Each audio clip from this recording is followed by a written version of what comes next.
Hello, hello. Uh, oh, this is from the PlayStation 5 controller. I like how it sounds though. It sounds pretty good. Why isn't my Razer microphone working? Anyway, no need to worry about it because I wasn't going to talk much anyway. So this is going to be a calm stream today. So I'm going to have the usual lo-fi intelligence, like scary stuff playing in the background, along with dungeons, like Dungeons and Dragons and Liminal Spaces and like Mario 64 and stuff. So yeah, it's gonna be enjoyable.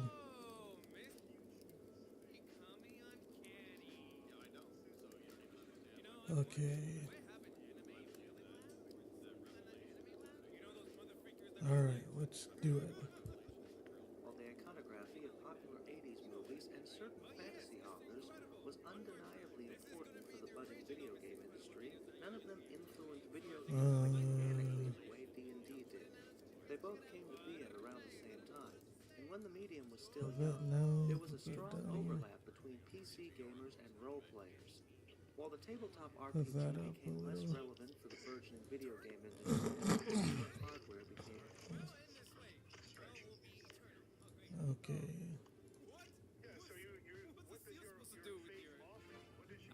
Dude, what Well, the? for one, it offers a justification for the I'll possibility put of it raising right hell. there. Put it right there. Oh, well, how do you know that? Well, tell me what epistemic justification is. Alright. This is all Well, you said good. it's not necessary. It doesn't apply to that. Then you would know then what epistemic justification is and where it applies. So Okay. tell me. I'm gonna turn off the mic now. Right. So what's the positive grounds for Dungeons and believing and Dragons reasoning? might just be the single most prominent outside influence on video games. While the iconography of popular 80s movies and certain fantasy authors was undeniably important for the budding video game industry, none of them influenced video games mechanically the way D&D did. They both came to be at around the same time, and when the medium was still young, there was a strong overlap between PC gamers and role players. While the tabletop RPG became less relevant for the burgeoning video game industry Oh, as interesting. So consumer how do we know what's self-evident? Oh, for you. So it's not universal. It's just for you. It's subjective.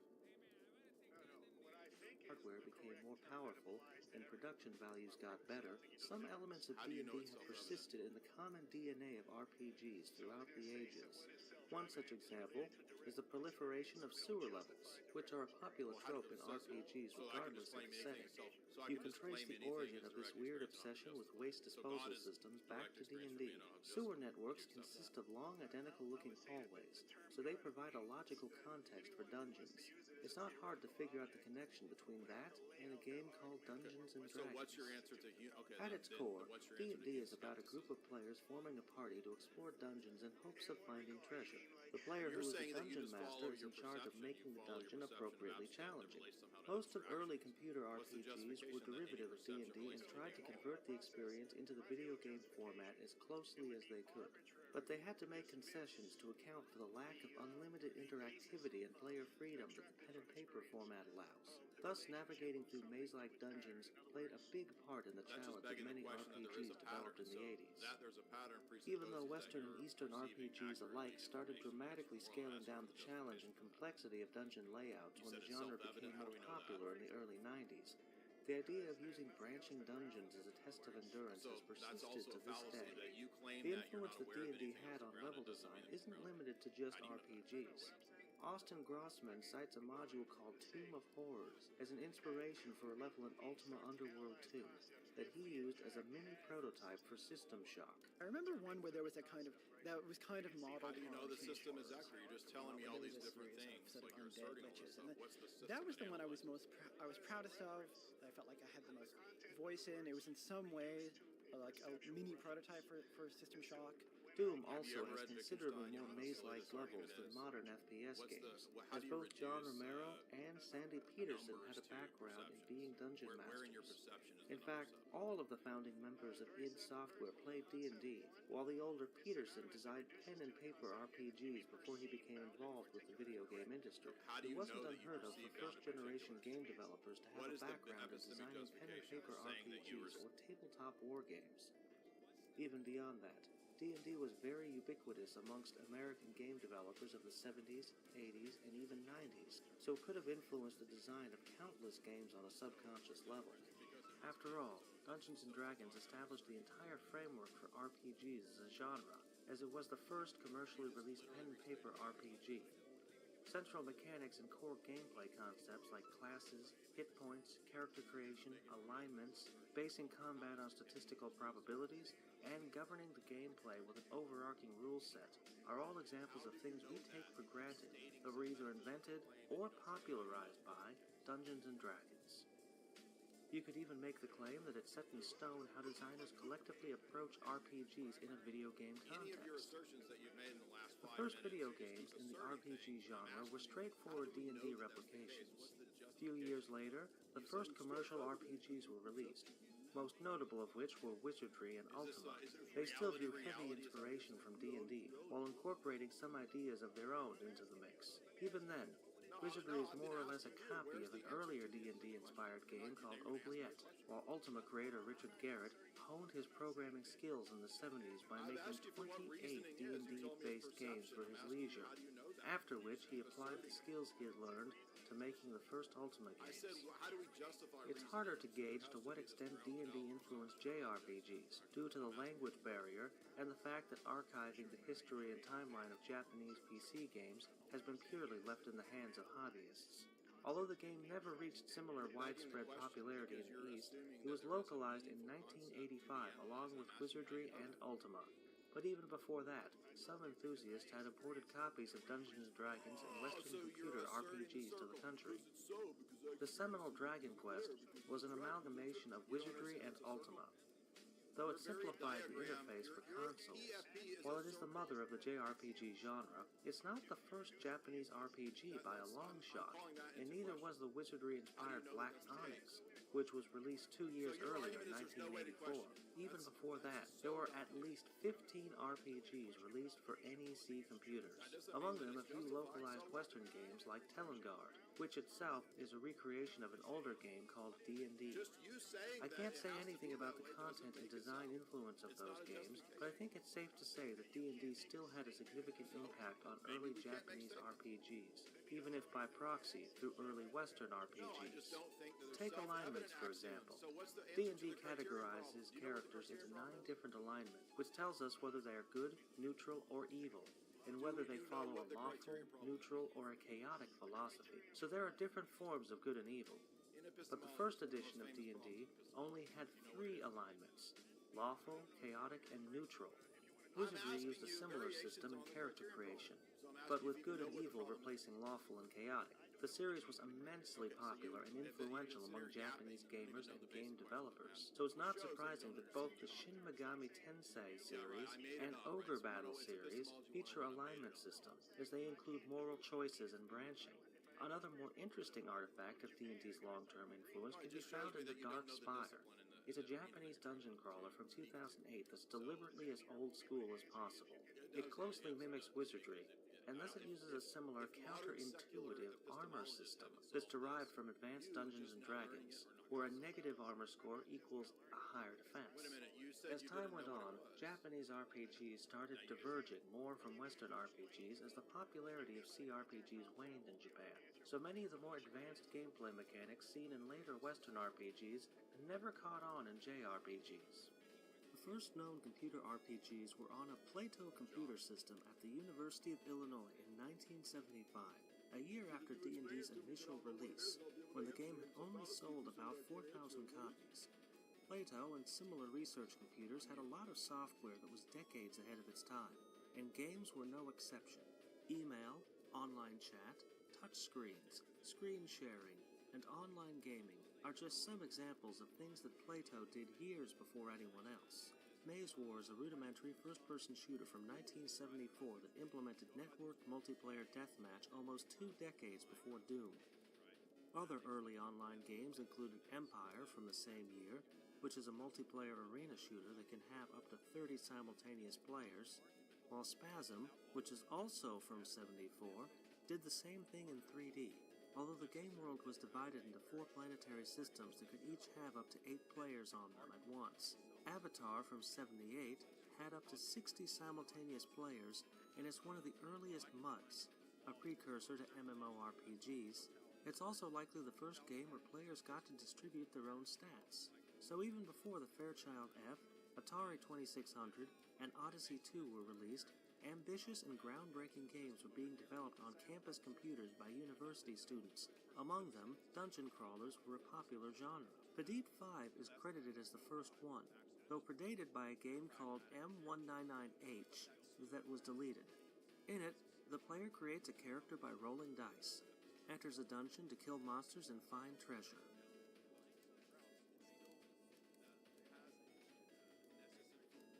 Pedite was followed by D&D, whose creators had played Pedite and wanted to improve upon it. It starts similarly by you creating a character whose stats are randomized by a dice roll. Battles are simple exchanges where you either die or defeat your foe and get a message proclaiming your victory. Orthanc is an almost identical game, though it has an automap function that fills as you explore the area. If you get enough experience points, you can get your name in the Hall of Fame, where different universities are represented. Moria was also released in 1975. It's notable for being the first RPG that wasn't inspired by D&D. The developers hadn't even heard of D&D when they started the project, but were in contact with the creators of the D&D Plato game during development. Moria differs from Pedite and its offspring mechanically. Instead of stats being determined by dice rolls, you get to pick out of 4 different options what kind of attributes you want your character to have, which is effectively the same as selecting a class. Exploration is done from a first-person perspective, so wizardry and other dungeon crawlers can trace their lineage back to this game, while Ultima uses the same style as Pedite 5, D&D, and Orthanc. On top of being the forefather of classic dungeon crawlers, Moria's innovations aren't limited to just changing the camera angle. It was the first RPG to do many things. Characters age, and you must consume food and water like in the Ultima games. Weapons have offensive and defensive ratings, while spells are divided to mage and priest spells. There are secret doors like in wizardry, stats increase with use, and the maximum isn't 18 like in D&D-based games. You can increase them up to 100 like in wizardry. You can set up a camp where you can store excess items, while storekeepers can make suggestions to you based on how much money you have to spend.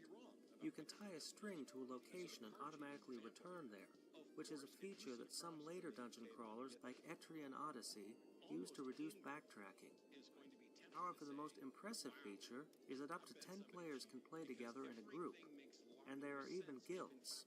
2 years later, Oubliette was released. It took a lot of inspiration from Moria and greatly influenced the developers of Wizardry. It's another incredibly advanced game for its era. It would take years and years before regular home computer games reached a similar level of sophistication. Now character creation allowed players to choose from 15 different races and classes. Once you've created a character, you're supposed to head down to a tavern to form a party with other players, as the game was designed for multiplayer. For that reason, there's an in-game chat command that lets you write messages to others. If you really want to read more about this game and how it influenced wizardry, check out the CRPG Addicts blog. His site is a goldmine for those interested in the history of Western RPGs. If you want to try these games for yourself, head to cyber1.org, download PTerm, and apply for an account. It took a while for an official D&D video game adaptation to emerge after these trailblazing Plato games set the stage. The first licensed D&D games were actually released for consoles, more specifically, the Intellivision. Advanced Dungeons & Dragons, which was later titled Cloudy Mountain, and Treasure of Tarmin, were released in '82 and '83 exclusively for the Intellivision in North America. Cloudy Mountain is a very rudimentary action-adventure, although quite advanced when compared to other second-generation console games. The control scheme is quite convoluted, but what the game boils down to is killing monsters and finding items. You've got a bow with a limited amount of arrows, which you can use to kill enemies. They even ricochet from corners, so they can be used to kill enemies without drawing them to you. Once you find a key, an axe, and a boat, you can reach new areas on the world map as you try to reach Cloudy Mountain and obtain the Crown of Kings. Treasure of Tarmin is a more true RPG, and if it weren't for Dragon Stomper, it would be the first console RPG ever released. It's more complex than its predecessor, and probably the deepest game on the system. The entire controller is used for different functions, like opening doors, picking up items, and glancing left or right. It's technically also very impressive, featuring three-dimensional first-person dungeon crawling 5 years before Phantasy Star. This time around, battles are turn-based, and your goal is to descend to the bottom of a huge dungeon, kill a minotaur, and steal his treasure. The game world consists of mazes that are connected in the shape of a reverse pyramid. You can bring up a map to see where you are, but if you want to know where you are within individual levels, you'll have to map them by hand. It's not an enjoyable or interesting game experience these days, but for the Intellivision, Treasure of Tarmin is very impressive. For some reason, it took 5 years before another licensed D&D game was developed. I haven't found out the reason why game developers didn't get the rights earlier, but it took until 1987 for Strategic Simulations to acquire the rights to develop games using the Advanced Dungeons & Dragons license. After they released Pool of Radiance in 1988, the words SSI and D&D became synonymous for years, as the company released over 30 D&D games between '88 and '95. SSI was founded by Joel Billings in 1979. Joel was a wargaming enthusiast, so it should come as no surprise that they made a name for themselves developing strategy and simulation games, particularly one set in the World War II time period. In the mid-'80s, they started developing RPGs, like the Fantasy series, and Wizard's Crown, which is one of the first tactical RPGs. It uses a top-down perspective to incorporate movement and positioning into turn-based battles. This influenced the development of Pool of Radiance a lot. Pool of Radiance is one of the most important RPGs of all time. It was so popular that it spawned an entire line of RPGs called the Gold Box series, as all of the games came in golden boxes. The Pool of Radiance engine ended up being used in 11 D&D games, including the first graphical MMORPG, as well as in 2 sci-fi RPGs. After the series had run its course, SSI released Forgotten Realms Unlimited Adventures in '93, which is an RPG construction kit that lets players create their own gold box adventures. Adventure Construction Set, and even the first Japanese edition of RPG Maker, predate the game, so it's not the first of its kind, but you could still see it as one of the first games developed with user-created content in mind. For a game to spawn 2 groundbreaking spin-off titles and 8 sequels in the time span of 5 years, it must have done something right. For essentially being the first proper D&D video game, Pool of Radiance did a lot of things right. Although it's down to personal preference, you could easily make the case for it being the best RPG released before the '90s. What makes this such an outstanding game is how advanced it is for being such an early title. While contemporary games such as Starflight and Ultima 5 had amazingly complex and advanced gameplay mechanics and writing, Pool of Radiance's chief accomplishment is how well it balances relatively deep mechanics with fun gameplay and functional UI. While it took a while for me to get accustomed to the UI, I can personally vouch that the Gold Box games are still enjoyable to play, even for newcomers. In fact, they're easily some of the most well-aged RPGs from the '80s. However, it's worth noting that later Gold Box titles added a new feature that makes them a bit easier to get into, which is why I'll mostly use footage from Champions of Krynn in this video. In Pool of Radiance, you have to manually cast healing spells to replenish health when you're resting, whereas later games automated this process. It removed a lot of tedious repetition from the gameplay. But let's back up a bit and see how the game starts before delving into the more technical details. All of the games start with party creation. Unlike in JRPGs, or even modern Western RPGs, you don't play just one character and recruit more people to your party along the way. You must instead create your own party by assembling 6 different characters, which you must name.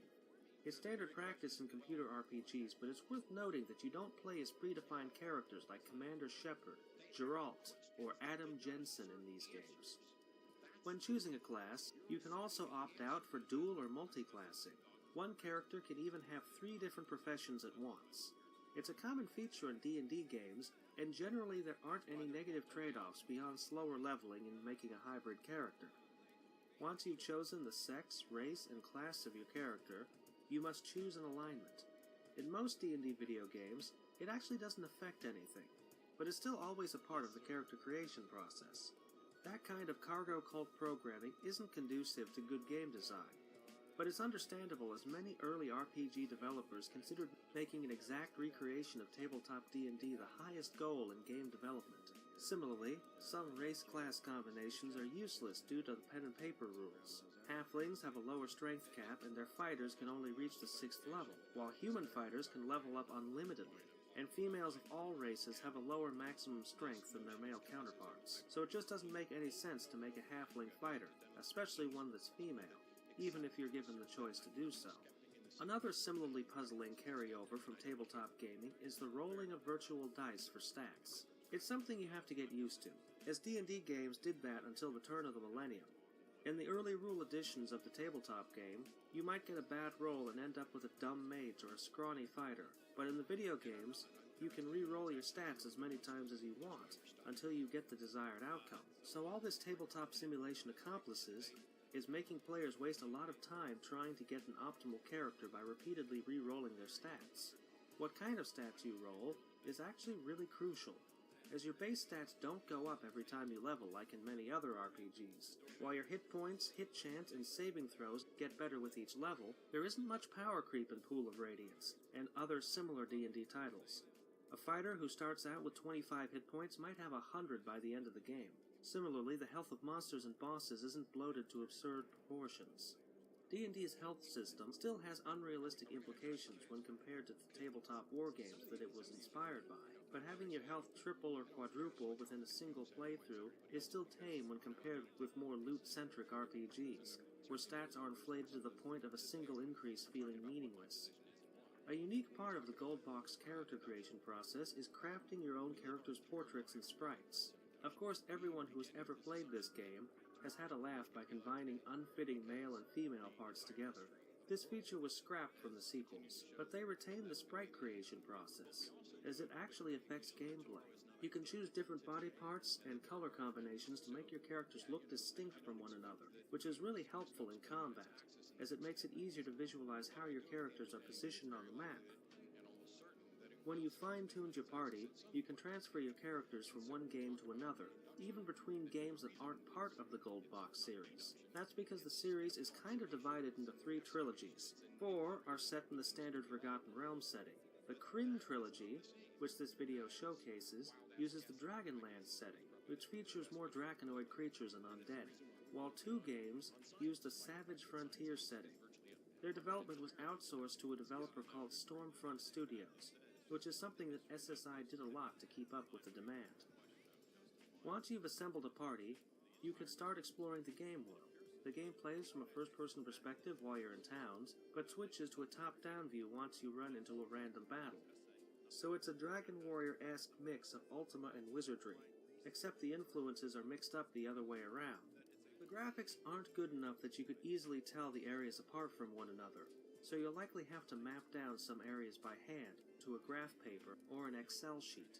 You'll learn the layout of cities over time, but getting lost in a dungeon is a real threat. Thus, mapping out towns and dungeons by hand is going to eat up some time and paper when you play these games. But dungeon exploration is downplayed and tame when compared with actual dungeon crawlers of this era, which were filled with teleporters, traps, and other mechanics like that which were actively trying to make the process of navigating and mapping the dungeon more challenging. Admittedly, navigating cities isn't the easiest task in this game, if you are used to automatic, high-quality maps in modern RPGs, but the interface always tells you which direction you're facing and at what coordinate you're standing at, which makes it easier to keep track of where you are. There's even an in-game map, which is a technically impressive feature for an 8-bit RPG to have, but it only shows the layout of the room without any kind of atlas, so it isn't really enough to go by. But at least this feature lets you move around while staring at the map. So all in all, the developers did a lot to help players from feeling lost, given the technical limitations they had to work with. Combat is where the game really shines. For the longest time, the Gold Box games were considered to have the best battle system out of any RPG. Battles are turn-based and they incorporate both grid-based movement and inventory management into the mix. You can move your characters around on the battlefield, and positioning plays an important role in battles. Rogues can backstab enemies for extra damage. Equipped shields don't protect against attacks made from the side or back. You can't use ranged weapons if there's an enemy standing in an adjacent grid, and there's friendly fire, so you must be careful not to throw area effect spells in areas where they might affect your party members. Line of sight affects spells and arrows, which you can use to your advantage by hiding vulnerable characters behind terrain. While all these features might sound obvious, you'll have to keep in mind that having things like line of sight affect gameplay weren't a given in RPGs back then. And even far after the game's release, many games were, and are, content not bothering about adding such details to add depth to the gameplay. But there's still a few more novel and exclusive mechanics that the Gold Box games featured. When a character's health drops to 0, they don't automatically die. They'll become unconscious, as long as the killing blow didn't exceed -10 hit points. After that, an unconscious character starts bleeding to death, so one character has to spend a turn bandaging them to prevent them from dying. However, this mechanic does not require you to walk next to the injured person to heal them, which is a missed opportunity to further emphasize the importance of positioning. At least attacks of opportunity play a very prominent role in how you maneuver around the battlefield. If you try to move when standing next to an enemy, it will momentarily interrupt your turn to perform an automatic attack. This goes both ways. It makes protecting your spellcasters extremely important, because if they get surrounded even by just one enemy fighter, they might get struck dead just by attempting to back up from that situation. Some enemy types also affect your positioning. Certain draconian enemies explode upon dying, damaging everyone around them, which can cause a chain reaction. Others turn into stone, which can temporarily disarm your melee fighters as their weapons get stuck. Snakes can poison you, which is a big deal in this game, so you want to keep your distance and try to kill them with spells and arrows. And undead enemies can drain your level, which I found out the hard way. And as it's a real RPG, characters' stats also influence their movement. Dexterity increases initiative, which determines who'll get to move first, while strength affects your ability to carry items. The heavier your armor and inventory load, the less grids you can move on your turn. A strong character can carry more items and thus move farther away than a weak character, who becomes encumbered by that same load of items. Speaking of inventory, you can access it during combat. You can use consumables or change your armor and weapons in the middle of battle. Most often, you'll use this to switch between your ranged and melee weapons, as bows and slings have a very important function in these games. Spellcasting isn't instantaneous, so when an enemy starts casting a spell, you can try to interrupt it by shooting an arrow at it, if said enemy is far away or covering behind fighters. Certain spells like Hold Person, Sleep, and Stinking Cloud can incapacitate enemies. Incapacitated enemies die from just one hit, so while your hard-hitting warriors are swinging swords at the front lines, you can change the weapon of your mage or cleric from a staff to darts and score instant kills by throwing them at sleeping enemies. Spellcasting differs quite a lot from modern RPGs. Mages aren't long-distance damage dealers that constantly bombard enemies with spells. While later on they could learn how to cast fireballs and lightning bolts, it's their disruptive utility spells that makes them valuable, while warriors deal the bulk of the damage. A single magic missile deals a pitiful amount of damage, and you can only cast a few of them at lower levels before you have to rest. In fact, at low levels, mages are almost useless, as beyond casting a few spells, they can't really do anything. But they become more and more useful as they level up. That's how magic works in D&D. As there is no mana that you can replenish, you can memorize a set amount of spells. which you are able to cast after sleeping. While that encourages you to spend your spells carefully, it's also one of the mechanics that doesn't quite make sense in a video game context. If you unexpectedly run into a dragon boss, you'll likely get incinerated. So you'll load a save, memorize protection from fire, buff your party with all possible protective spells, and then step in the door. Not being able to react to new challenges and improvise strategies diminishes the tactical depth of the game, but that's how these games work. Players can adjust the difficulty of the experience by regulating how often they rest. When you rest in a dungeon, you might get ambushed, but you still have the option to take your time and replenish your resources that way as much as you want. Anyhow, spells are divided into different levels. You can gain more spell slots the higher your level becomes. So whereas you might only be able to cast 2 level 1 spells when you start the game, by level 5 you can cast 4 level 1 spells, 2 level 2 spells, and 1 level 3 spell. Even fighters don't start off as all-powerful killing machines, especially at low levels. You will miss more than you'll hit. Sometimes it can take minutes to kill just one enemy. It's ridiculous. That's the thing about this game. It's not built for instant gratification. It's a slow burn. But when you stick with it and see your characters grow from weaklings to almost killing a dragon with just one hit, it's very satisfying. Over time, fighters will gain additional attacks, cleave, which makes them automatically hit the next enemy if they deal a killing blow, and their attack accuracy will go up as well. That's how D&D is balanced. At low levels, the combat is more unpredictable, while your damage output becomes more stable later on due to the way dice probabilities work. That's why fans of the genre tend to specify low and high level D&D from each other. If you don't like the former, you can play one of the sequels where you start off as a high level character. While the battles are genuinely engaging and deeper than in many modern RPGs, they can start to feel drawn out and tedious due to missed hits and a laborious control scheme. The UI is user-friendly thanks to these on-screen verb prompts, but aiming your attacks, moving items from one person to another, and memorizing spells can all feel more like work than they should. That's because the game was developed for the Commodore 64, which didn't really use the mouse. Pointing and clicking would have made performing many of the tasks easier, but as it is, you interact with your keyboard quite a lot. There actually is a quick combat option that will automatically solve battles for you, but that can mess with your resource management, and it doesn't remove the tedium of manually selecting to attack targets in hard battles, where you can't put the game on autopilot. For the most part, combat works fine using the arrow keys, but you have to use the target key and then select the target if you want to attack diagonally. The later games fix this problem by automatically targeting the nearest enemy when you use the aim command. The UI isn't really all that hard to get into. It's the mapping process and note-taking that will be the larger culture shock for those used to modern RPGs. There is no journal feature, so every time you have an important conversation, it's a good idea to write down where to go and what to do. Another technical inconvenience is the fact that much of the storyline must be read from the manual, as the developers had to save disk space by doing so. Every now and then the game prompts you to read Journal Entry 11 or Bar Tale 5, which you must look up from the journal. It was common back then for manuals to contain information that couldn't be fit inside the game, as doing tutorials and things like that was unfeasible with such memory limitations. The realism of it, and realizing that we could make a cool decision and change the medium, because I could feel that this worked in a way that things hadn't worked before in the medium, despite the fact that I ripped it off from Pool of Radiance.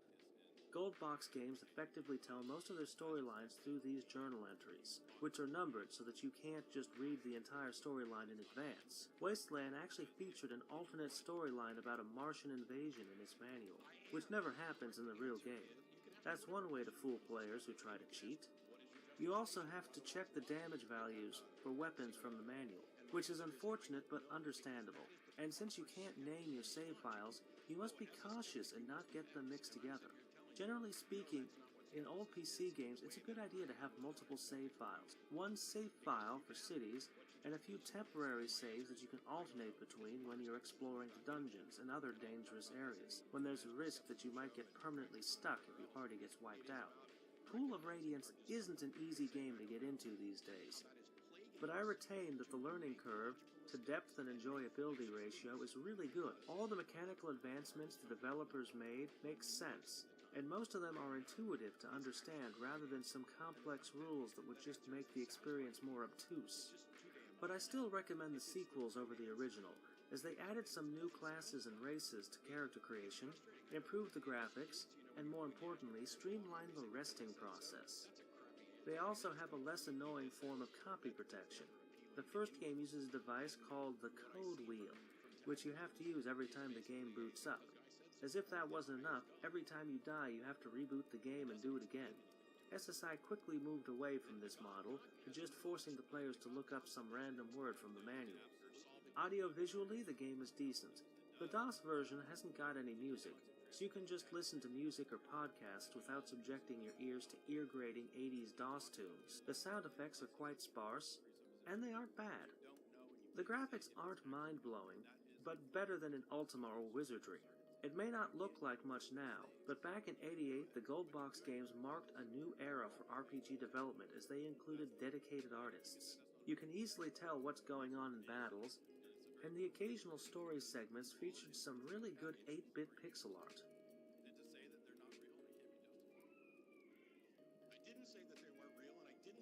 But as I've mentioned before, moving in towns and dungeons can be somewhat disorienting due to lack of details that would help separate similar-looking hallways and doors from each other.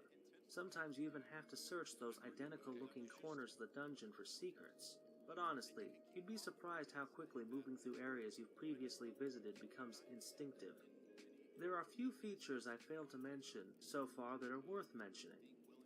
You can try to negotiate with some enemies, you can try a haughty, sly, meek, nice, or abusive tone of voice. In some areas you can come across NPCs that might join your party, at least temporarily, and some of them might betray you. The way the game treats loot is different from many RPGs. Generally in D&D games, if you kill a soldier who wears plate armor and a sword, you'll find a plate armor and a sword from the loot. If you kill 5 similar enemies, they'll all drop the same stuff. You can't pick up every single weapon dropped by enemies, otherwise you'll become encumbered in no time. And most simple weapons will only sell for a few gold coins anyhow. In gold box games, this also applies to money. Coins have a weight, and you can carry a limited amount of them around with you. So every time you get loot, you're asked how many coins you want to take, which can be annoying. Unless you buy something expensive, at some point you'll have to deposit some of your valuables that you're carrying around with you in the bank. And instead of a universal currency like gold coins, there are multiple currencies. Mages mostly learn new spells by copying them from magic scrolls, so it isn't always guaranteed that you'll learn certain spells. You can try to open locked doors by making the rogue lockpick it, fighter force it, or a mage cast a knock spell on it. I'm sure I'm missing and overlooking some little details that give these games more depth and character, like the Moon System and Night Quest in Champions of Krynn, but I think I've made it reasonably clear how sophisticated these games are despite their shortcomings. It's absolutely shameful how little fanfare there is surrounding the gold box titles these games, even among fans of RPGs. Not only is the series one of the cornerstones of Western RPGs, but Pool of Radiance also brought more new things to the table than many other old RPGs that are now considered classics that every self-respecting fan of the genre has to try. If you decide to give one of these games a chance, remember to set up the config file. Otherwise, you might not be able to save your characters and start a new game. Although Pool of Radiance was ported to the NES, it's recommended that you play one of the computer versions. The console versions of Western RPGs were often scaled down, simplified, censored, or otherwise different from their PC counterparts. While D&D games of the 80s and 90s were primarily developed for MS-DOS and other computers, they have some console-exclusive games as well. There's at least one gem among them, and that is Order of the Griffin from Westwood Studios. It's a stellar tactical RPG that was only released for the TurboGrafx 16. I covered this game on my video on underrated tactical RPGs, so I'll just rehash and summarize that mini-review here. The game uses first edition rules where different races act as classes, and there is no character creation, as you can only choose 4 pre-made characters of your liking to your party. So while it's slightly dumbed down in comparison, it still offers a good gold box-esque experience, combining first-person dungeon crawling with tactical turn-based combat. The gameplay is really similar, while the graphics are a lot better, which makes navigating towns easier.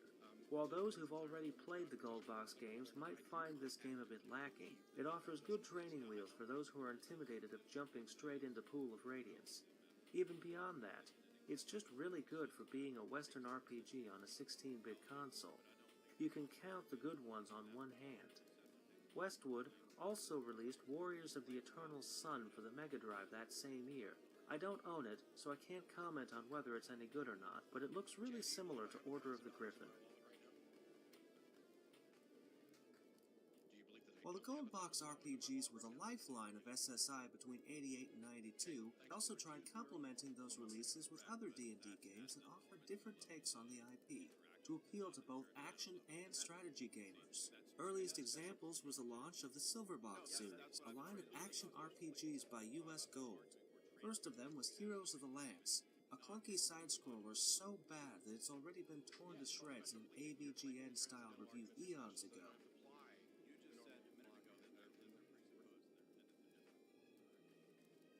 The sequel, Dragons of Flame, wasn't much better.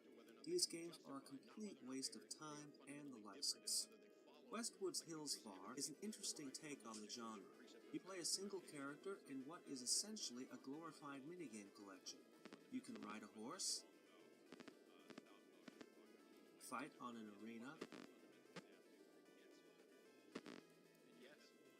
and play an arcing shooting gallery.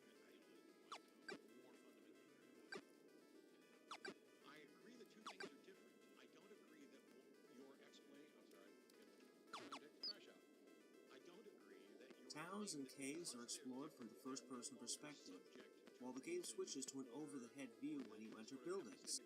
Something that would have really benefited the Gold Box games is this large map that makes navigating the city easier. But the most notable feature of Hillsfar is the in-depth lock-picking minigame.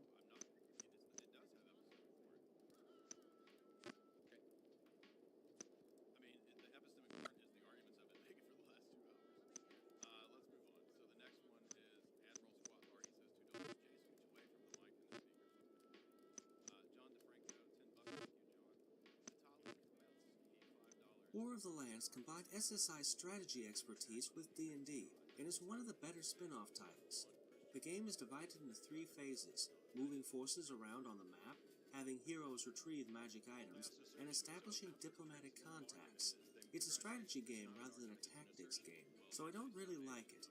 But the graphics are clear and the UI is sensible, so I'm sure that those more fond of the genre will find enjoyment from this title. Dragon Strike is another title that takes place on Krynn. It combines the flight simulation genre with a fantasy theme. In it you play as a dragon rider armed with a lance, whose goal is to clear levels of flying enemies. You can occasionally breathe fire and claw enemies below you. It's not purely a mindless action game. You have to observe the situation and think what angle you'll use to approach enemies. Given the release year and the fact that it uses fractal 3D landscapes, the action is fairly smooth. The game was ported to the NES and even the X68000 in Japan, despite its relative obscurity. The NES version obviously couldn't handle 3D graphics, so it was converted to a free-roaming top-down shooter.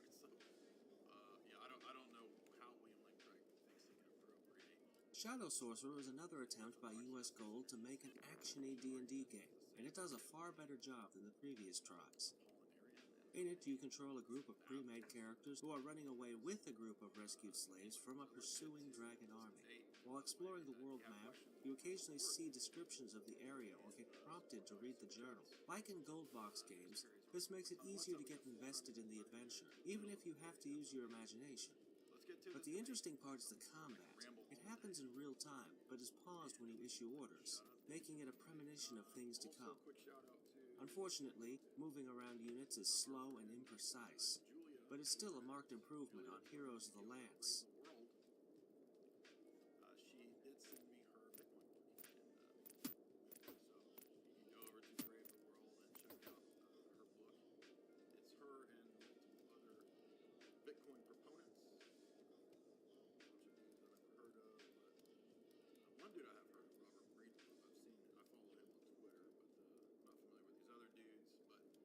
Some of the other dudes Eye of the Beholder had a large impact on dungeon crawlers in the early 90s, and it was popular enough to get 2 sequels. It's like any old dungeon crawler with party creation, grid-based movement, and a first-person perspective, except that the combat happens in real time, and there's a large focus on different kinds of switch and pressure plate puzzles. If you've played Legend of Grimrock, you've played Eye of the Beholder. Actually, this game didn't even invent real-time dungeon crawling. The seminal Dungeons of Daggerath had real-time combat back in 1982, and Eye of the Beholder itself is mostly a D&D reskin of Dungeon Master, which came out 3 years earlier. As for the gameplay, you control the entire party in real time by using a point-and-click based interface. By clicking the weapon of your character, you use it. Each has a cooldown period, so you must alternate between characters. The problem with this system is that spellcasting is very cumbersome, and your back row characters can often be useless. Although you can throw objects, there just isn't much depth to battles beyond kiting and mashing your front row fighter's attack button. It's a massive step backwards from the Gold Box games. While the battles could occasionally be drawn out in them, here the real-time combat isn't visceral enough to be satisfying like an action game, but it's fast enough that you haven't got time to think through your actions, as you're stuck using the mouse for actions. Controlling an entire party in real time just wasn't a feasible thing to implement with the hardware limitations of the time. So instead they scaled back and dumbed down the combat in an attempt to make it more smooth and manageable. That's actually a really annoying feature of Amiga-era dungeon crawlers. They were so enamored with the concept of mouse-driven UI that they didn't give players the option for using keyboard shortcuts for anything. While this simplification made the genre more accessible when compared to some older titles that used half the keyboard for mundane actions, these point-and-click driven UIs are awful for real-time combat, where you have to control multiple characters at once. This trend of real-time dungeon crawlers was partially responsible for causing a dark age period for CRPGs. But this doesn't mean that nothing good came out of these games. Eye of the Beholder is still a classic dungeon crawler with sound and graphics that were really good for the time. And monsters are also well detailed and animated. Interestingly, the Sega CD version has, in addition to a voiced intro, a new soundtrack, which is composed by Yuzi Koshiro. I wouldn't recommend this version though, unless you've got a Sega compatible mouse. Otherwise, moving is a pain as you have to do it by clicking. Dungeon Hack combined Eye of the Beholder with the roguelike genre, and it did it 3 years before Diablo was released. Instead of a party, you just created one character to explore randomly generated dungeons. It works quite well as a time waster. Since you're only controlling one character, you can easily jump in and out of game sessions due to the disposable nature of procedural generation. Terrible atrocities, like the genital mutilation of little girls. He rightly declares, if only one person in the world held down a terrified, struggling, screaming little girl, cut off her genitals with a septic blade and sewed her back up, the only question would be how severely that person should be punished. After the Eye of the Beholder engine ran its course, SSI released Dreamforge Entertainment's Ravenloft, Strahd's Possession, which was quickly followed by Menzoberranzan and Stone Prophet. These games moved the real-time gameplay from dungeons to outdoor areas, and shrunk down the initial party to just 2 characters. The advent of CDs allowed for voiced intros and more atmospheric music, and the visuals are a big step up from the later Gold Box titles. Because again, as we're going to see, there is no such thing as objective. And all of the issues that this perspective problem is that they are the ones who actually they're the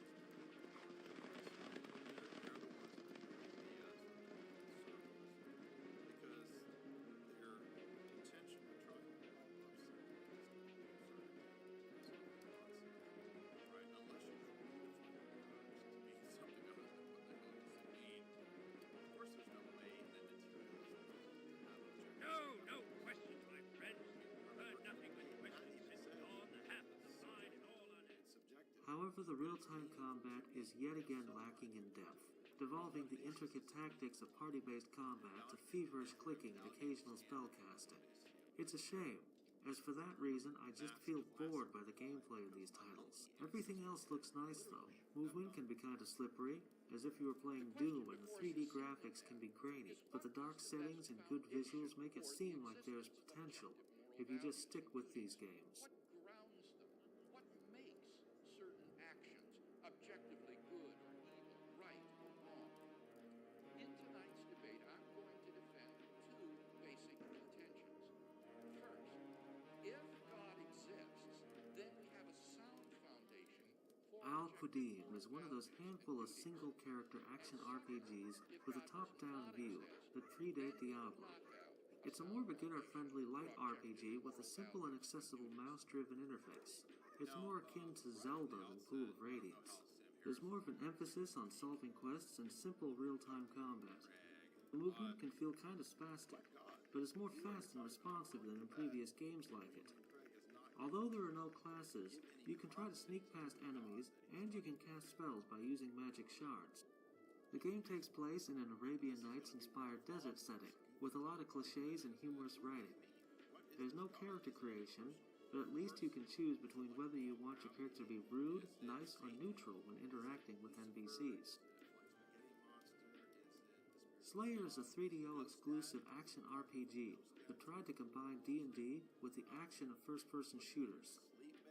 At the start of the game, you create a character in accordance to the 2nd edition AD&D rules. After that, you choose how hard the dungeon is going to be and start exploring it. It's downhill from there. It's your average real-time dungeon crawler, where you aimlessly explore maze-like levels, collect loot, open doors, and try to keep yourself fed.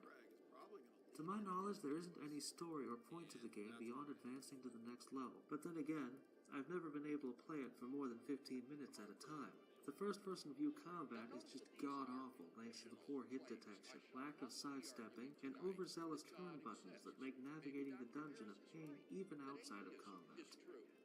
The short draw distance and music helps to build some atmosphere, but the gameplay is dull beyond redemption. The most interesting part of the game is the multi-layered level design that reminds me of early FPS games, even though actual gameplay takes place on a flat plane.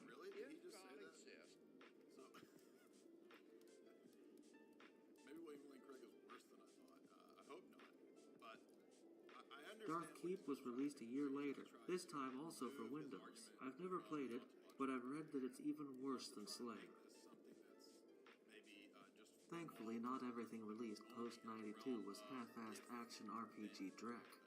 Dark Sun Shattered Lands shone the light of turn-based combat and skill checks during the dark age of CRPGs. I've got a full-fledged review of this game on my channel, so if you want a more in-depth summary, check out the description for a link. Dark Sun was released in 1993, and it feels like the next-generation version of Pool of Radiance, and for all intents and purposes, the engine was meant to be the successor for Goldbox. Obviously, the graphics and sound were updated, but the interface was also changed to be more accessible. The entire game uses an Ultima 7-style top-down perspective, so there's no more first-person dungeon crawling nor need to map the game by hand. The interface is mouse-driven, which makes it easier to learn and faster to use, while the battle system retains the depth of the Goldbox series. You could use the game as an early example of a sequel that's more pretty and streamlined. Party size was shrunk down to 4, and some features that were present in the Goldbox games have been removed, such as banks. But the gameplay is as tactical and enjoyable as ever, perhaps even more so thanks to the more efficient interface and sound effects that accompany your every attack.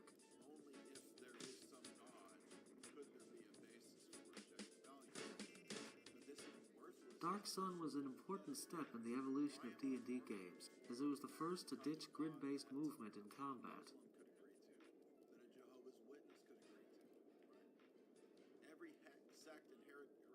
As you can move around and aim your spells in combat more freely, the game feels more modern than its contemporaries. For that reason, I consider it very neglected by game historians and writers, as it played an important evolutionary role in transforming CRPGs from one form to another. While Ultima 7 and Darklands were more foundational for isometric RPGs, Dark Sun was one of the first to provide smooth tactical combat from an isometric perspective. It's also a very good RPG in general. Out of all the early D&D games, it's the one I've enjoyed playing the most. The graphics are beautiful, the combat is easy to learn but tactically involving, and the hostile desert setting is a breath of fresh air. The game is also non-linear and features multiple solutions to some quests, which also helps to make it feel like the missing link between dungeon crawlers and games like Fallout. A year later, it got a sequel called Wake of the Ravager, which even had voice acting. Hurry! You must come with me to the Veiled Alliance. An evil has crept into Tyr which will destroy us all. I have seen it. In my original review, I wondered why Dark Sun isn't more well known. Well, since then, both of these games were re-released on GOG, so hopefully this miniseries will start to gain more recognition. I haven't tried the GOG versions, so I can't tell if these bugs have been fixed, but if you plan to try either of these titles in DOSBox, you might have to increase your cycles to circumvent sluggish mouse emulation. Wake of the Ravager also has a bug that makes the songs loop, which you can only get rid of by downloading an old patch, which thankfully can still be found online from a German site. Finally, there's an MMO called Dark Sun Online, which was released in 1996, a year before Ultima Online.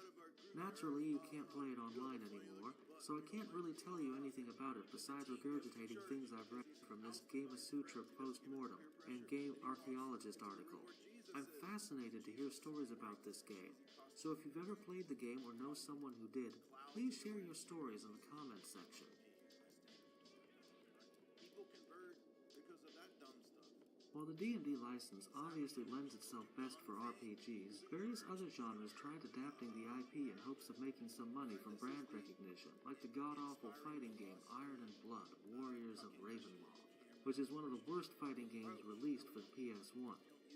Thankfully, all brawlers weren't as bad, as before that, Capcom developed two excellent arcade beat-em-ups using the D&D license, called Tower of Doom and Shadow over Mystara, which were later compiled together as the Dungeons & Dragons collection for the Sega Saturn in Japan, and more recently received the spiritual successor Dragon's Crown, though that did not have the D&D license. We'll be taking a look at Shadow over Mystara, which came out later and added more playable classes.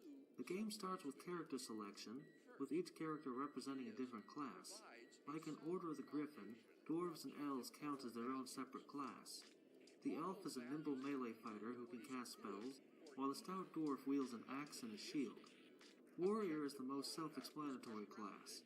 Thief can pick enemy pockets, double and wall jump, pick locks, detect traps, and has a sling with unending ammunition. Cleric can buff and heal himself, and the magic user can cast various spells. The classes also differ from each other physically. Some are faster, while others are slower. Warriors have the most health, while mages have the least, and mages and thieves can't wear shields nor armor. All classes have their own unique melee attacks they can perform by doing button combinations, and they all have their own unique area of effect attack, which drains a little bit of health, which is a common mechanic in beat-em-ups.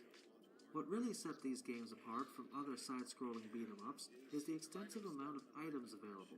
There's one button that's dedicated to scrolling through your spells and items. Some classes can also use a shield to block attacks, and there are consumables that you can shoot or throw at your enemies, like fire bottles, throwing axes, wands that cast spells, and a bow which you can shoot.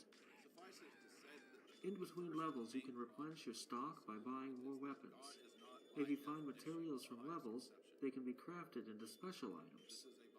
There are also stat-boosting magical items and gear with magical properties that you can equip by looting them, such as boots of levitation and various rings which offer protection against certain elements, cast spells, and can summon a familiar. Helmets, robes, and armor reduce your AC. Shields with special properties can block fire, ice, dark, and dragon breath attacks. Magic scrolls unlock higher-level spells. Potions give temporary boosts, and numerous high-level weapons are more powerful than your starting weapons. Another unique aspect is that there's a lot of text for an arcade game. You can even name your characters, and every now and then, the levels branch. Characters also level up, which is only fitting given the D&D theme. All in all, there's a lot of RPG elements in this game. The hack-and-slash combat might upset some purists, but since it's an arcade game made by a Japanese developer, I don't see this game as a threat to the integrity of D&D games. As a beat-em-up, it's really good. and actually a fairly good representation of the core mechanics in an arcade context. I think that it's a far more insidious threat to the purity of RPGs when games that present themselves as such try to cater to action gamers. This is a beat-em-up with action RPG elements, rather than an action RPG with beat-em-up elements, which separates it from Diablo clones in games like Bastion. The Saturn port retains the beautiful backgrounds and smooth animations of the arcade games, but only 2 players can play co-op, whereas 4 players could play in the arcade version. That's a bit questionable as the game requires the 4 meg RAM expansion card, even though beat-em-ups that ran on the unexpanded Saturn could support even 6 players at once. The load times are also quite bad, though they never approached Neo Geo CD levels. Even then, it's a minor gripe in an otherwise excellent and visually pleasing game that's just tailor-made for couch co-op.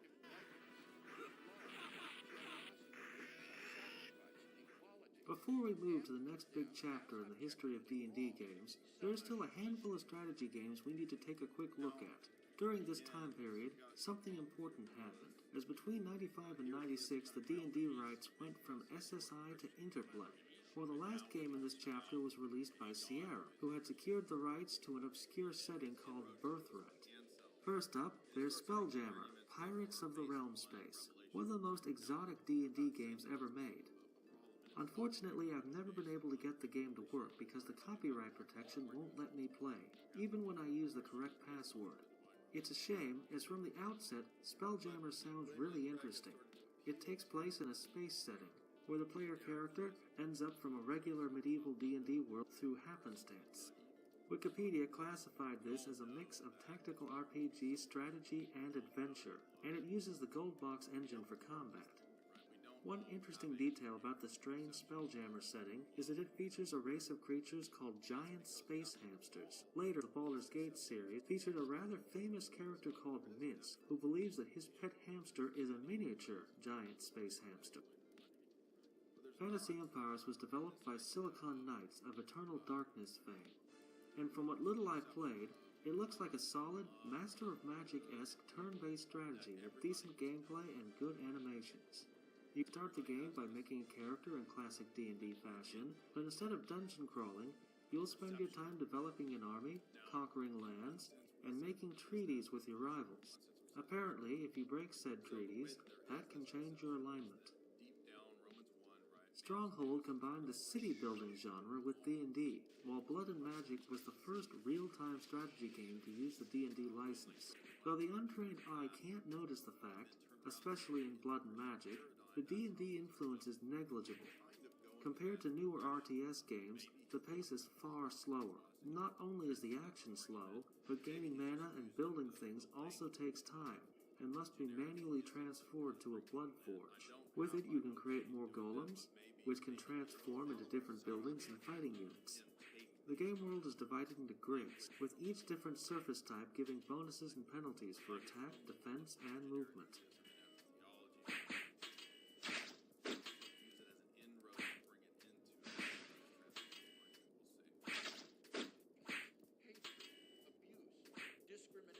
Birthright, the Gorgon's Alliance, is a turn-based strategy game with a tactical battle component. You can play the full game, which plays like a grand strategy game, or you can do adventure scenarios, where you set up a party of 4 and engage either in real-time or turn-based battles, which are both equally sloppy.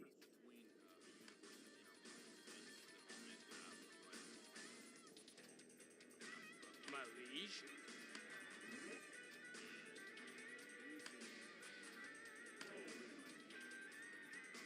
My liege? My liege? Yes, Regent.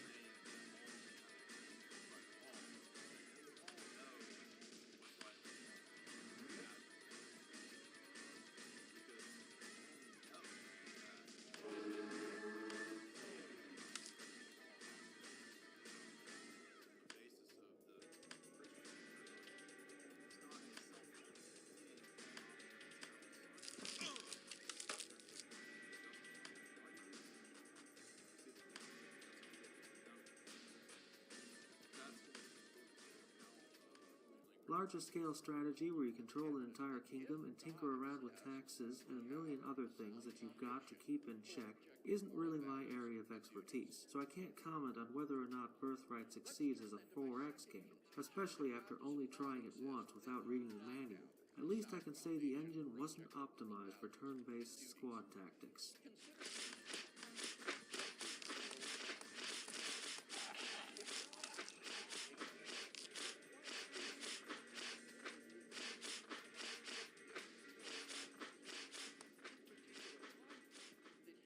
BioWare's Baldur's Gate is one of the most important titles in the history of Western RPGs.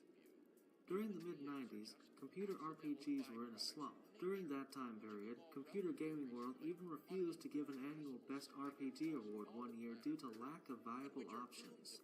While a few notable titles such as Daggerfall and Realms of Arcania were released during those years, some predicted the death of the whole genre. Then Diablo came along and reinvigorated the action RPG genre, which arguably had caused this decline of the genre in the first place. 2 years later, Baldur's Gate was released, and it had a similar effect on traditional RPGs. It sold over 2 million units, which was and still is a considerable amount for a CRPG. Not bad for a first effort from an inexperienced team of 60, where only 2 members had previously even shipped a game. How did a developer that had only 1 game under its belt even acquire the rights to make a D&D game? They didn't. Their publisher, Interplay, had purchased the rights for using the Forgotten Realm and Planescape settings earlier. Interplay's first D&D game was called Descent to Undermountain, which got its name of using the same engine as the Descent series. Meanwhile, designers at BioWare discarded their idea of developing an MMO called Battleground Infinity and started converting it to a single-player RPG in the Forgotten Realms setting. Descent to Undermountain ended up being a colossal flop, while Baldur's Gate unexpectedly became the breadwinner out of the two, and thus its Infinity engine ended up being used in all future RPGs developed by a division at Interplay called Black Isle Studios, whose key members founded Obsidian Entertainment after being laid off from Interplay in December of 2003. All in all, there were 5 games which used the Baldur's Gate engine. They're commonly referred to as the Infinity Engine games. That list includes Baldur's Gate 1 and 2 and 2 expansions, Planescape Torment and Icewind Dale 1 and 2, which also received 2 expansions. Out of that group, both Planescape Torment and Baldur's Gate 2 are often considered to be the best computer RPGs of all time, so you could say that the legacy of the engine overshadows the actual game. While it has its devotees, the first title isn't actually as interesting as the succeeding games, so I'm going to divide this section of the video into 3 parts. First, I'll talk about the common characteristics of the Infinity Engine games and the Baldur's Gate series, with a larger emphasis on the second game, as most of my footage is from it. The second part will cover Planescape Torment, and the third the Icewind Dale series. The defining feature of Infinity Engine games is pausable real-time combat. While Darklands was the first game to implement this style of combat, Baldur's Gate popularized it and was the first game to adopt D&D rules to such a system. You control an entire party of characters in real time, but you can pause the action at any point you want by pressing the spacebar. This way you can change your commands at a moment's notice and adapt your strategy on the fly. In theory, this system combines the best aspects of both turn-based and real-time combat, as it removes unnecessary waiting while maintaining the tactical depth present in turn-based games, where you control multiple characters at once. While it superficially resembles an RTS game, under the hood the combat still functions with the same logic that the turn-based tabletop game uses. Every 6 seconds count as a round, and 1 turn consists of 10 rounds, thus spell durations are in turns and rounds, while damage values are counted with dice rolls that the computer automatically performs. For example, a Fireball spell deals 1d6 damage per caster level up to 10d6, meaning that at first it deals the damage you get from rolling a 6-sided dice, while at high levels, it counts together the rolls of 10 6-sided dice. So the combat isn't deterministic, as your spell's damage output can range anywhere from 10 to 60 depending on your luck. This goes for every single attack you make and receive, though there are a lot of modifiers that can add or detract from those numbers, such as race-specific spell resistances, +1 weapons, buffs and debuffs. It might seem like an odd choice for a game that's as relatively modern as Baldur's Gate to be based on hidden dice rolls, but you've got to keep in mind that every single spell, monster, ability, and item that was lifted from the pen and paper game was balanced around the probabilities of a dice roll. Implementing a new system for their video game adaptation would have forced developers to reinvent the wheel.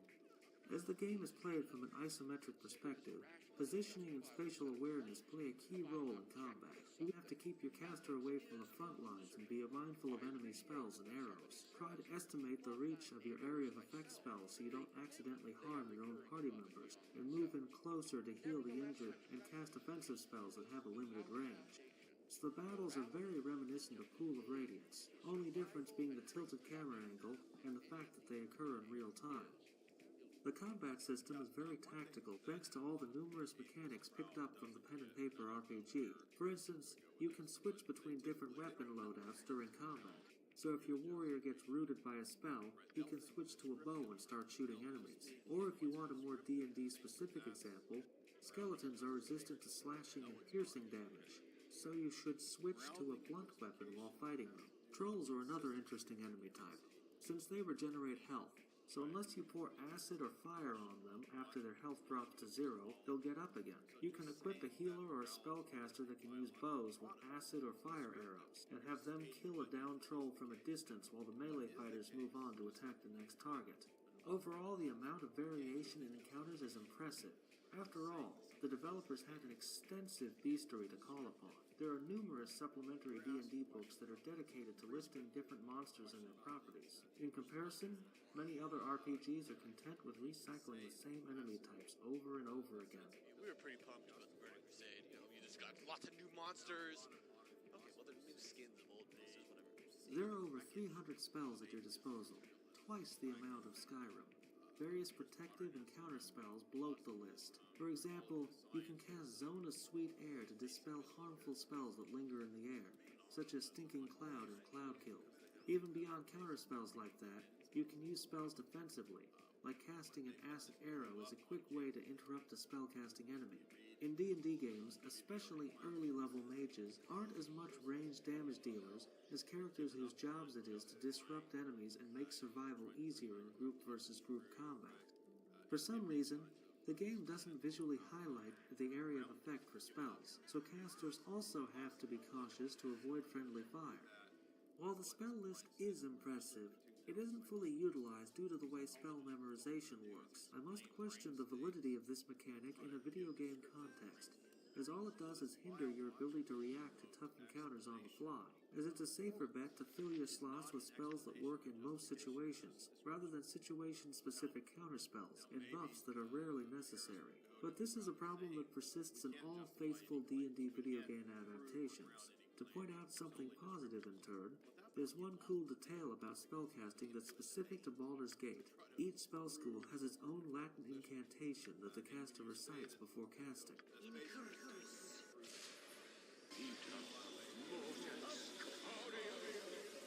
can I be of most use?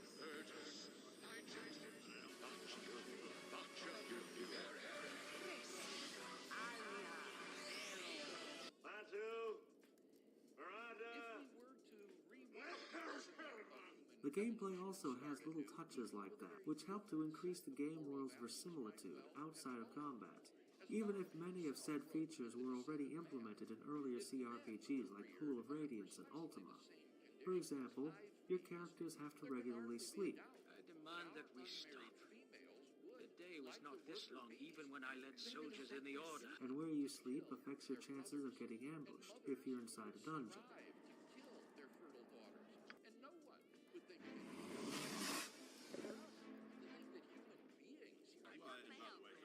I shall go forth at your command. Point the sword, and I...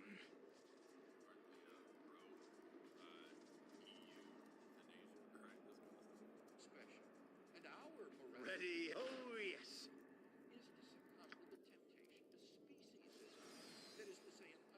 Time passes from night to day as you sleep, travel to new areas, and even if you spend too much time in one place.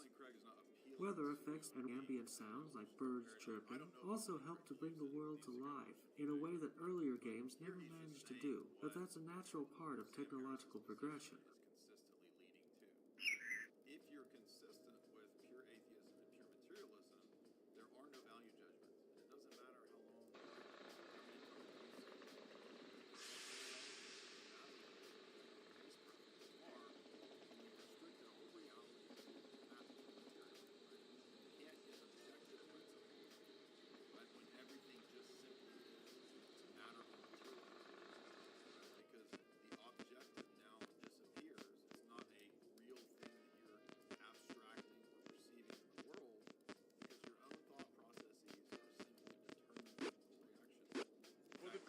of all. In the name of the council, I am here to keep order.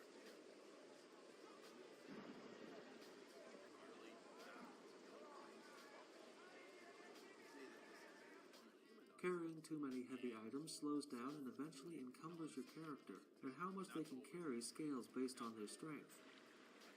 Then any reason to regard as the herd morality evolved by our saber as objectively seems to have been removed. Take God out of the picture, and all you see is one speck of dust beset with delusions of moral grandeur. Richard Dawkins' assessment of human worth may be depressing, but why, on atheism, is he mistaken when he says there is about no purpose, no evil, no good, nothing but pointless indifference?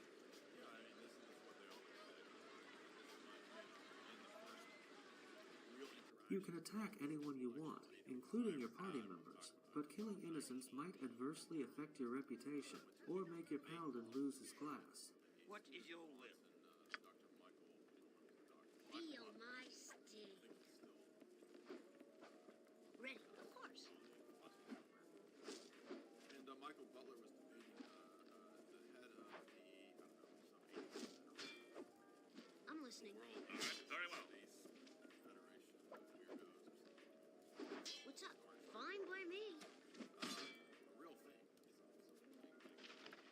And we were standing, I told the story before, we were standing around a circle and we were talking to the atheist, his minion there, and he said, you guys are scared to admit that everything... You also can't move items from one character's inventory to another if the characters are standing too far apart from each other.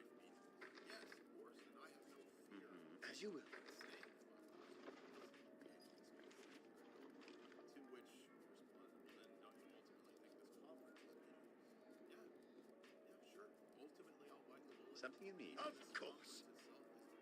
Rogues can also perform actions like hiding in shadows, stealing from people, picking locks, detecting and disarming traps.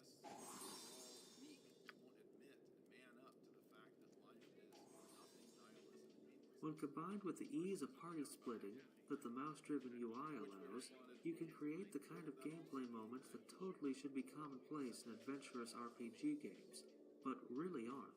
Like you can send your lone rogue to burglarize a house while your lawful paladin obliviously waits outside, or you can use a quick character to lure an enemy group into an ambush.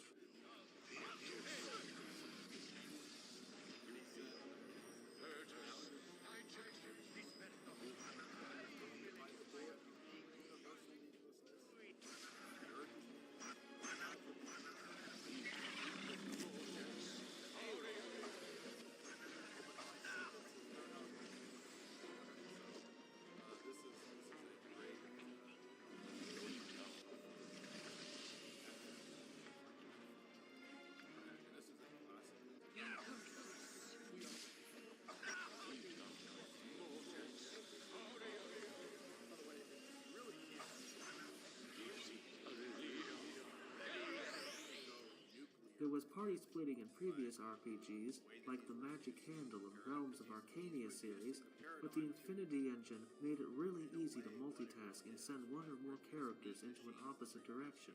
Another form of party management that adds a bit more depth to the game is the ability to talk to NPCs with different characters, which might yield different results based on their sex, charisma, and race. Just name what you want. Hello. Sam, you can't make sentences if you lose because do you understand that? I'm ready for always willing to try.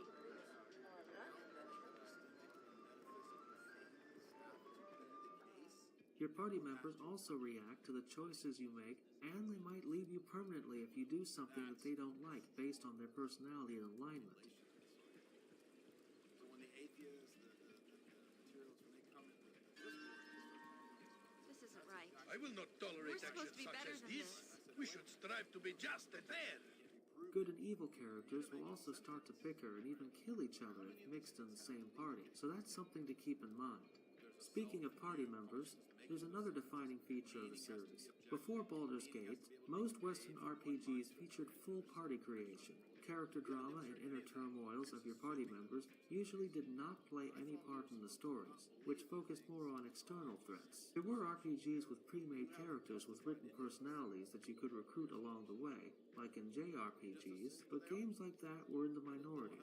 Baldur's Gate started the trend of Western RPGs involving the player character in the story on a more personal level, while still retaining some level of control in the player's hand in the form of a blank slate protagonist. In fact, the character creation is deeper than in any previous D&D game, as it features weapon specialization, choosing starting spells, and a more extensive list of classes, most of which were given 3 subclasses in the sequel. Subclasses, or kits as they're called here, grant certain abilities and bonuses with some negative caveat. Oh, and stat allocation finally replaced dice rolling, though you can still randomize your stats if you want to. But no matter what race, gender, class, or alignment you choose, your character's backstory remains the same. Thus, from 2000 onwards, Western big-budget RPGs started placing more emphasis on story and characters at the cost of party creation and combat system. But like transformative trendsetters tend to do, Baldur's Gate still has its other foot firmly rooted in tradition. Examples of such mechanics could include identifying items, which many consider a tedious process, and the ability to ignore and leave central characters out of your party. There are so many recruitable party members with their own side quests and backstories that you can't experience everything in just one playthrough, and you still do have the option for creating a custom party. It's just not the intended way to play through the game, as game balance and story were crafted with the pre-made characters in mind. Baldur's Gate 2 is known for its colorful yet believably written and flawed characters, which you can even have romances with, which became the hallmark of BioWare games. Again, BioWare wasn't the first to include romance options in an RPG, but they popularized the idea. That actually summarizes Baldur's Gate 2 well. It's not the most innovative game, but rather one that polished good ideas of previous RPGs into a memorable and well-executed package. It's the quintessential D&D game, which is the reason why it's often considered to be the best Western RPG ever made. It doesn't have any major flaws, and it's competent in everything it does.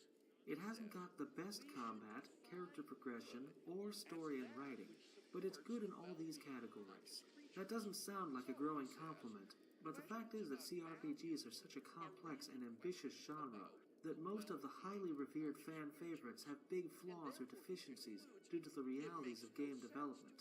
Many CRPGs excel in some aspects while being underdeveloped in others. Often, if the writing is good, the gameplay is subpar, or vice versa. Technical difficulties and bugs are also common in non-linear and reactive sandboxes. But Baldur's Gate 2 has everything. A good story with memorable characters, a tactical combat system, and diverse encounter design. Satisfying character development and party management, non-linear structure and replayability, lengthy campaigns with tons of quests and content, beautiful pre-rendered backgrounds, efficient and user-friendly interface, and good voice acting and sound design.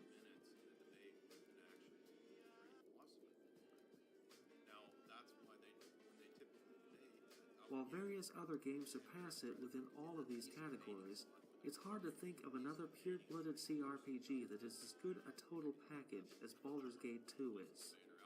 Of course, that doesn't mean it's flawless, or that everyone is guaranteed to like it. While the interface is great and easy to learn, it could be improved. It takes too long for spell tooltips to load, and you can't right-click an item you're about to loot to check out its description and stats. It also wouldn't hurt if adding hotkeys was a quicker process, though you can manage just fine using your mouse and space button. Another common gripe is the fact that you must gather your party before you can exit a zone, which leads to unnecessary waiting at times. You must gather your party before venturing forth. You must gather your party before venturing forth. You must gather your party before venturing forth. I have value because I agree. I am. You must gather your party before venturing forth.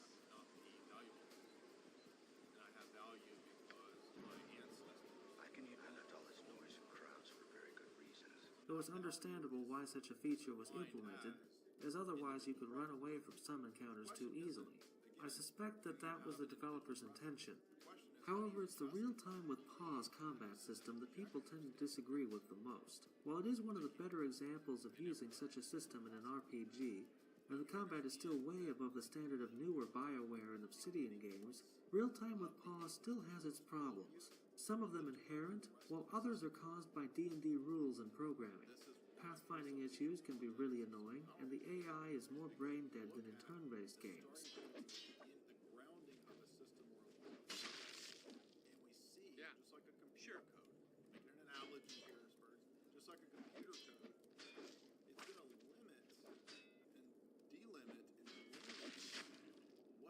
And because the combat mechanics are based on invisible hidden turns, rolls, and timers, that can mess with you. Like when trying to cast a heal spell, the seamless nature of real-time combat makes it unpredictable and chaotic, and you often have to constantly pause and repause the game to reissue orders as you react to the behavior of your enemies.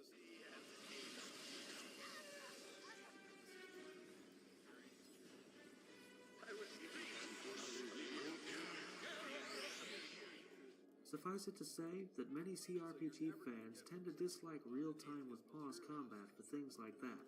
While I personally prefer turn-based, I still enjoy combat in Infinity Engine games. There's one Infinity Engine feature that's worth a mention before we look at Planescape Torment, since it's kind of its expertise. The itemization is great, as there are a lot of unique weapons and items with their own backstories. When you inspect an item to see its properties, you can often read about the history of the more powerful and unique weapons.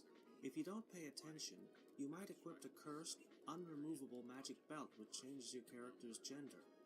Some weapons also have unique chance on-hit effects and other magic qualities, which sometimes can make them more valuable than nominally more powerful weapons, at least in certain situations. Having stuff like that makes you think carefully about what weapon to use in which encounter and how to develop your character and party is something that adds a lot of depth and enjoyment to any RPG. I feel the opposite in Pillars of Eternity, which is the spiritual successor of Infinity Engine games. Getting loot wasn't satisfying, at least on low levels, as every item was balanced in such a banal way that getting new gear felt meaningless. You can see the same phenomenon in World of Warcraft. In the halcyon days of vanilla, many epic and even various rare items had wild chance on hit effects, or were otherwise creative and unique. Some of them were extremely powerful when used in tandem with some other item, or they offered great benefit situationally, while being weaker than more standard weapons. In the expansion packs, the developers started placing more and more emphasis on game balance, and as a result, the itemization became really homogeneous. Every single item felt like they were balanced on some Excel function, following a strict formula, which boiled the player's choice down to, do I want the sword of 4 strength and 8 stamina, or 8 strength and 4 stamina? That really sucked the fun out of getting new items, and made everything feel more disposable and samey, which coincided with loot getting easier to obtain, and memorable designs becoming rarer. Early World of Warcraft, or older RPGs in general, were balanced, but that's what makes them fun.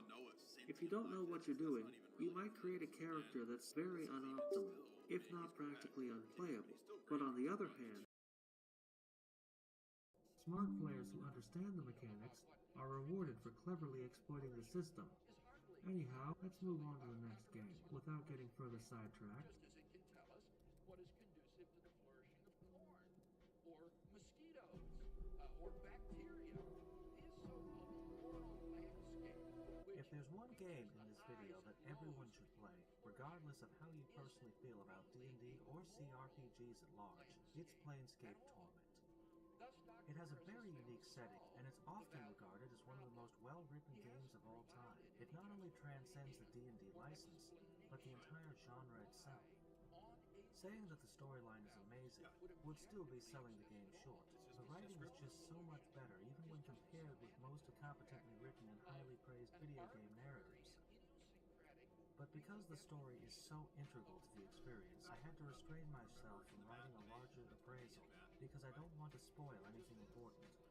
I should also point out that I captured the footage using a widescreen patch, so the areas look way more zoomed out than intended. and you'll see the Bandicam icon flashing periodically due to some compatibility issues that I couldn't get fixed. With that out of the way, I guess the best place to start is by giving a synopsis of the story. You play as an immortal amnesiac, commonly referred to as the Nameless One. He wakes up from a mortuary, with his memory lost and skin filled with scars and tattoos that urge him to find a man named Farad. The main character doesn't even know his name. It's the player's job to find out how he became immortal and how you can undo the process. The Nameless One loses his memory every time he dies.